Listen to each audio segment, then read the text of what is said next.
السلام علیکم ورحمۃ اللہ وبرکاتہ۔ دوستو، میں ہوں سفیان علی فاروقی اور اپنے چینل سے آپ سب سے مخاطب ہوں۔ دوستو، علامہ ابن جوزی علیہ الرحمت بہت بڑے بزرگ گزرے ہیں، صاحب علم شخصیت تھی۔ ان کے دور میں جو خلیفۃ المسلمین تھے وہ مستضی باللہ تھے۔ تو ایک مرتبہ ایسا ہوا کہ خلیفہ مستضی باللہ کو کسی شخص پہ بہت زیادہ غصہ آیا اور خلیفہ نے ارادہ کیا کہ اس کو قید کر لیا جائے، اور یہ خبر اس شخص تک پہنچ گئی اور وہ جو ہے وہ راتوں رات وہاں سے فرار ہو گیا۔ تو اگلے دن خلیفہ کو پتہ لگا تو اس کو اور زیادہ غصہ آیا، اور اس نے اس کا جو بھائی تھا، اس سے چھوٹا بھائی تھا، اس کو گرفتار کرنے کا حکم دیا۔ اس کو گرفتار کر لیا گیا اور اس کا جتنا بھی مال و اسباب تھے وہ سارے بھاگ کے سرکار جو ہے وہ ضبط کر لیے گئے۔ تو وہ شخص، یہ خبر پہنچی، اس کے کسی عزیز نے، علامہ ابن جوزی علیہ الرحمت جو ہے وہ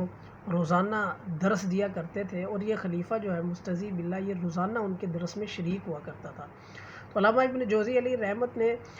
وہ جو ان کا رشتہ دار ان کو بتانے آیا تھا، اسے کہا کہ جب میں واعظ شروع کروں اور درس دینا ختم، جب میں آخر میں پہنچ جاؤں تو تم کھڑے ہو جانا پردے کے پیچھے، تاکہ میں تمہیں دیکھ لوں، تو پھر میں اس پہ بیان کروں گا۔ جب علامہ ابن جوزی نے اپنا بیان سارا جو ہے وہ واعظ ختم کیا، وہ شخص کھڑا ہوا، تو پھر علامہ ابن جوزی نے قرآن سے، احادیث سے اور واقعات سے بے شمار چیزیں ایسی بیان کی کہ جس میں یہ کہا گیا کہ جرم کسی نے کیا ہے تو سزا جو ہے وہ کسی اور کو کیوں دی جائے۔ تو یہ ساری چیزیں سن کے تو خلیفہ مستضی باللہ کو اندازہ ہو گیا کہ یہ سارا کچھ جو ہے وہ انہیں کہا جا رہا ہے۔ تو پھر انہوں نے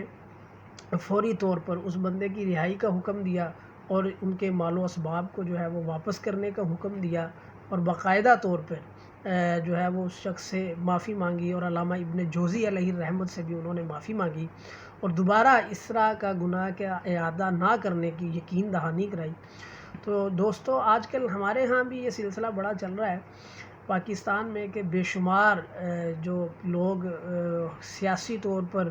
حکومت کو یا ریاست کو مطلوب ہے، اور ان مطلوب اگر وہ لوگ نہیں مل رہے، اور وہ کوئی پاکستان مخالف بھی نہیں ہے، اور ان کا کوئی پاکستان مخالف ایجنڈا بھی نہیں ہے، اور وہ ریاست کے خلاف بھی نہیں ہے، سیاسی ایک انتقام کی وہ نظر ہو رہے ہیں، تو اگر وہ نہیں مل رہے تو ان کے گھر والوں کو پہ جبر کرنا، ان کے گھر والوں کو اٹھانا، ان کی فیملیز کو پریشان کرنا، ان کی فیملیز کی ویڈیوز کو بنانا، دوستو یہ انتہائی کبھی عمل ہے، اور اس سے ہمارے ارباب حل و عقد کو چاہیے کہ وہ اس پہ ایکشن بھی لیں، اور جو مطلوب افراد ہیں